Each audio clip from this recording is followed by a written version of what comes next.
Welcome to Live Interactive English. I'm Matt. And I'm Sam.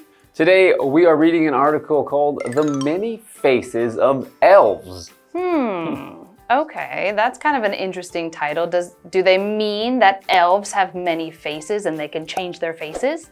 Well, they are tricksters. You never know if they might change from one face to another. But I think we're probably actually talking about how there are many different kinds of elves that we know of. Not that they are actually around, but that we think about when we think about the word elf. So what comes to mind for you, Sam, when you think of an elf? The funny thing is the first thing that I thought of when I read this title was the Keebler elves, and maybe that's because I'm hungry, but there's a famous brand of like cookies and sweets and things like that, and their mascot is little elves that cook and bake inside of a big tree. And so yeah, that's kind of where I went because I was thinking about their M&M cookies and they're really yummy. Okay. Yeah, I also think of, small workers. Like Santa Claus's elves is what first comes to mind for me because they're busy making the toys, they're small people, and they're a little bit magical usually. Well, they have to be to make so many toys before Christmas. True. Yes, I would agree. I think when I see the word elf, my first thought is somebody who's something. I don't know if you can say somebody. I don't know because it's not quite a person, but anyway, they are a group of people that kind of are tiny and workers. Also tiny people with pointy ears. Yeah, with pointy ears. Yes. They also show up in Harry Potter. They help a lot in the houses. Right. There's the house elves, although they look a little bit different than I imagined, but they still have pointy ears. That's right. All right, well, we're going to learn a bit more about the world of elves and the kind of elves that we have in our world when we get into this article.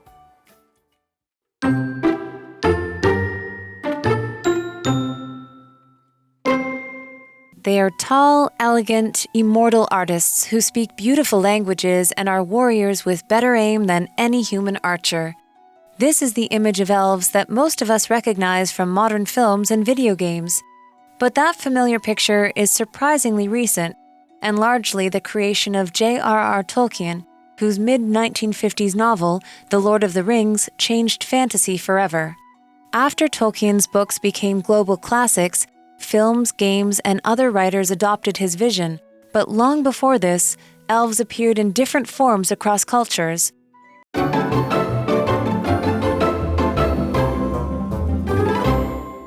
Hi there. Today we are looking at an article which is called The Many Faces of Elves. And so, again, like we said in the intro, this probably means many different types of elves or how they might look, not that they literally have many faces that they could change. So let's go ahead and jump right into the article and learn a little bit about it. So it says, they, again talking about elves, they are tall, elegant, immortal artists who speak beautiful languages and are warriors with better aim than any human archer. Wait a second, that's not what we thought of when we thought of elves. Right, I don't remember Santa Claus's elves shooting anything. No, I don't think they would need to. Well, okay. Continuing on. This is the image of elves that most of us recognize from modern films and video games. Okay, so I didn't go the movie and video game direction, but yes, now I can understand that a little bit. And as we continue, it says, but that familiar picture is surprisingly recent and largely the creation of J.R.R. Tolkien, whose mid-1950s novel, The Lord of the Rings, changed fantasy forever. So again, before we were thinking of these little tiny creatures, but there is a very, very famous series of books that kind of changed it to these very tall, elegant creatures. So in this sentence, we had the word creation. Creation is a noun, and a creation is just something that someone has created or made. So before this wasn't there, and then you made something and you have that final creation. Our example sentence says, the robot was a creation of the science club, meaning the science club created the robot. And these elves changed fantasy forever. So fantasy is a genre or a kind of books, TV shows, and movies that has a lot of imagination in it and a lot of magic and usually some supernatural things like maybe ghosts or spirits and other things that don't really happen in our real world. And we often do see characters like elves and dwarves and maybe even unicorns, just things that you wouldn't usually find in the real world. An example sentence, Luna reads a lot of fantasy novels in her free time. Okay, so we learned a bit about these elves. J.R.R. Tolkien, made the elves taller than what people previously thought, I guess. And made them a lot prettier, too. He certainly did. All right, let's check in with Hanny. Hello， 大家好，我是 Hanny。这两天的课程主题是跟精灵有关。在现代电影跟电玩里面，大家所熟知的精灵形象，不外乎就是身材高挑、优雅、长生不死的艺术家。他们还说着优美的语言，同时也是战士、神准的这种弓箭手。那这个形象呢，主要是 J.R.R. 托尔金的创作。他在1950年代中期发表小说《魔戒》，从此就永远改变了奇幻文学的面貌。好，单字 creation 这个名词表示作品、创造的产物，这时候是当可数名词。它也可以指创作行为，这时候是不可数名词。再来 fantasy 名词，它表示奇幻文学或作品，也可以指幻想或想象，或者是不切实际的想法。Matt 老师在解释单字时有提到 genre， 它是指说类型、题材，常常用来指音乐啊、文学、电影、绘画等等艺术作品的类型。再来，老师还提到 unicorn 就是独角兽。那我们接着回课文中。Thanks, Hanny. And now let's get back to the article. After Tolkien's books became global classics, films, games, and other writers adopted his vision. But long before this, elves appeared in different forms across cultures. Yes, so again, we have other faces of elves, but after Tolkien, this kind of became the standard for a long time because many people adopted this version of the elves. So adopt means to take on as your own. I know you probably have heard adopt as in to adopt a child or adopt a dog. That means to take that and make it part of your family. But when we use the verb here as adopt something else, that's like adopting a plan or a rule or a way of doing things, and how kind of just take that as the standard or start to use that in daily life. So our example sentence is, our town adopted a new plan for cleaner streets. So before the town had pretty dirty streets, they needed to figure out a new way to handle that, so they adopted or they started using a new plan. So I guess these other forms of media started to use these elves from Tolkien's books, and that's now how a lot of people see elves or think of elves. All right, let's go to Hanny. 在托尔金的书成为全球经典之后，电影、游戏还有其他作家都采用了他对精灵的想象。不过呢，早在这个之前啊，精灵就以各种样貌出现在不同文化里。好，我们看看单字 adopt 这个动词，它是指采用、采纳，那它也有收养或采取的意思。那我们接着回课文中。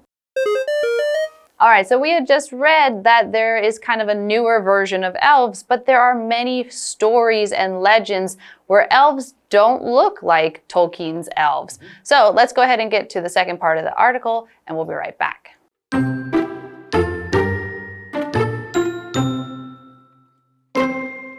For example, in Norse mythology, elves were mysterious spirits tied to light, darkness, and the forces of nature. The light elves were beings associated with beauty and fertility, while dark elves lived underground and were sometimes mixed up with dwarves. In those same traditions, these elves were powerful figures who could be both kind and dangerous. Some might bless humans with fortune or success, while others could also bring illness, suffering, or death. Even today, elves have not completely disappeared from beliefs in Nordic countries. In Iceland, many people speak of huldufolk, the hidden people who live quietly beside humans. Some roads there have even been redirected to avoid disturbing rocks where elves might live.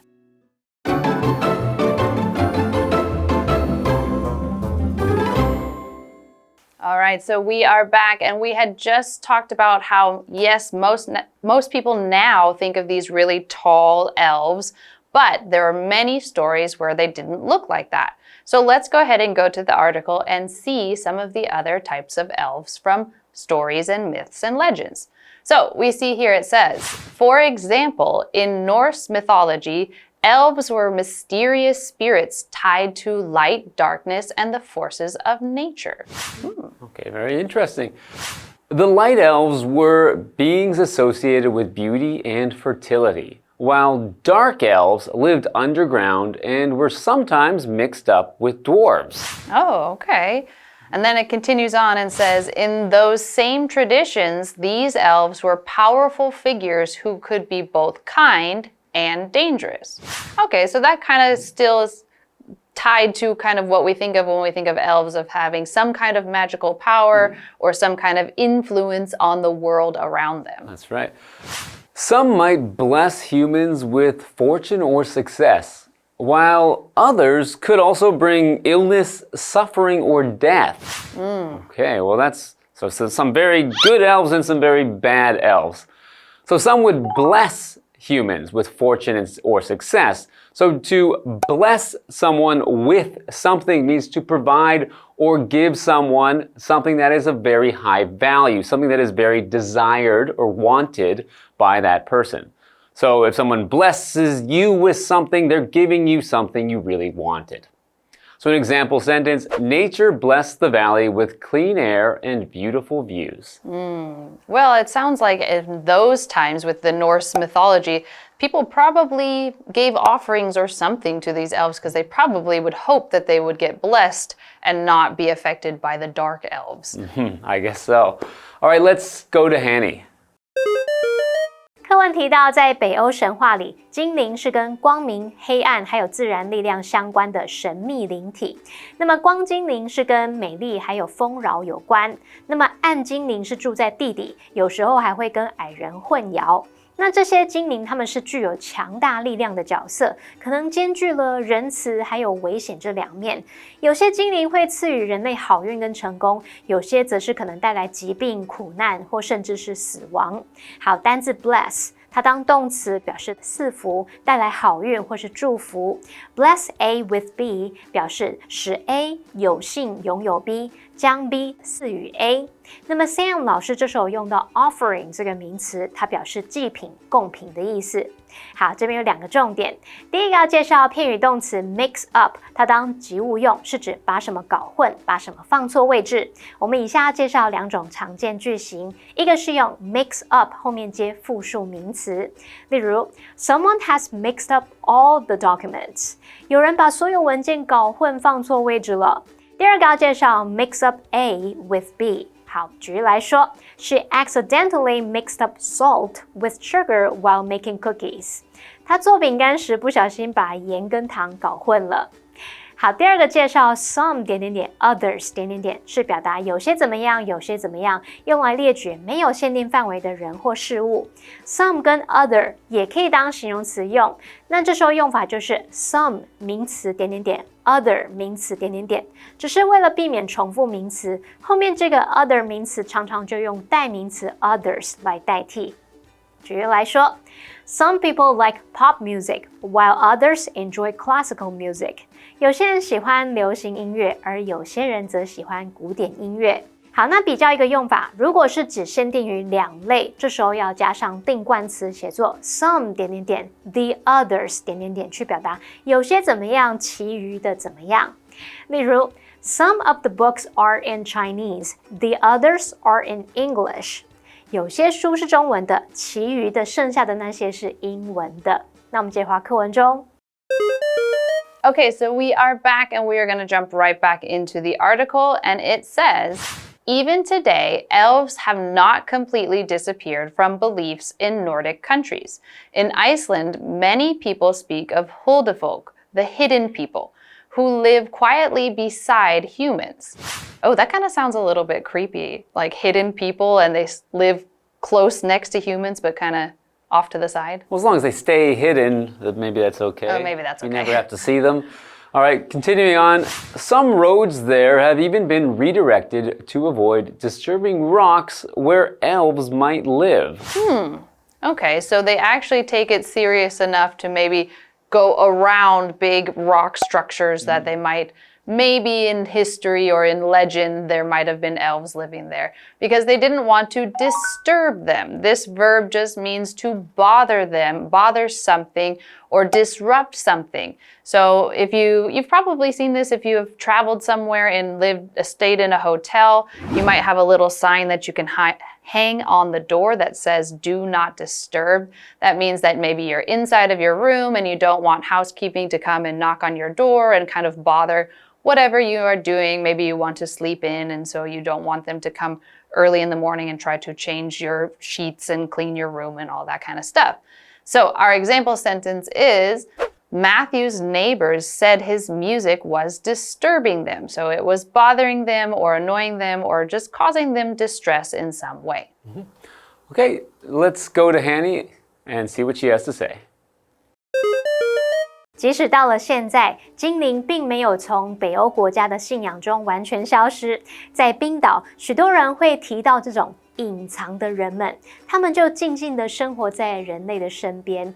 有些道路甚至还曾经被改道，以避免来惊扰这些精灵可能居住的岩石。好，单字 disturb 这个动词，它表示打扰、干扰或是使不安。Sam 老师在解释单字时提到 disrupt。那这个动词可以表达扰乱、中断、打断，还有提到 distress 这个名词则表示苦恼、忧虑，它还有悲伤、痛苦的意思。这话课文中。All right, thank you, Hanny. So today we've learned about some different kinds of elves, with the tall ones from Tolkien's books, and also now these ones in Iceland, which are hidden around us. So we actually have some more kinds of elves that we're going to learn about tomorrow, so we'll see you then.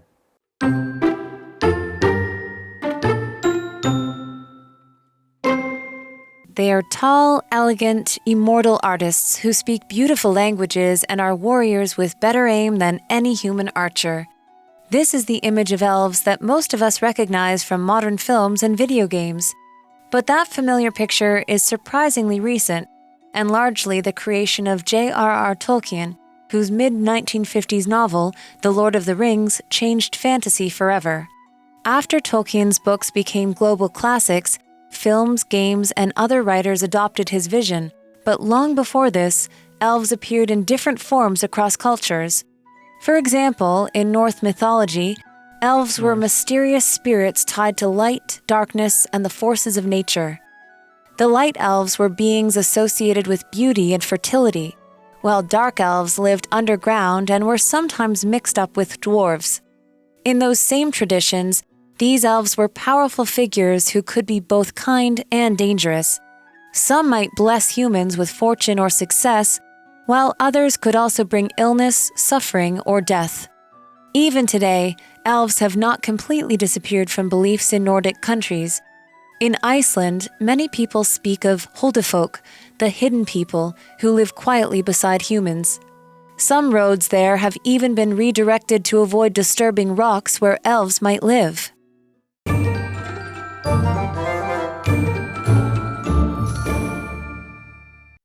最后，我们来复习今天课文里的单字文法。单字的部分有 creation 名词，表示作品、创造的产物，或者是指创作行为。再来 fantasy 名词，它表示奇幻文学或作品，也可以表达幻想、想象、不切实际的想法。adopt 动词，它表示采用、采纳或是收养、采取。bless 动词表示赐福、带来好运或是祝福。disturb动词表示打扰、干扰或是使不安。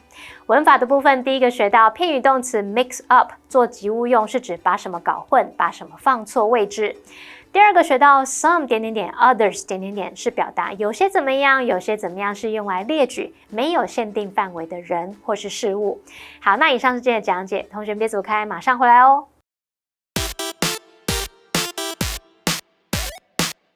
Kiki, call 119. What? Call 119. What happened? I'm dying. I'm losing too much blood. I see the light. Oh my gosh. What did you cut? That's a lot of blood. Oh no, this is not blood. This is ketchup. This is from lunch. This is my napkin. I cut my nail too deep. I'll get the first aid kit. Dizzy. Sometimes you might be faced with a medical situation that isn't so major that you need to go to the hospital or call an ambulance. So that means you need to keep a first aid kit. First aid kits are very important to have in your household because it's a collection of a lot of things that you might need before you seek medical help. Dun dun dun dun, iodine solution. This is a dark colored liquid and basically it's an antiseptic. And what does antiseptic mean? It means you're just killing off all of the bacteria. If you don't clean off the bacteria, putting medicine isn't gonna do its job. It's just gonna kind of cover the problem and you're not really killing the bacteria.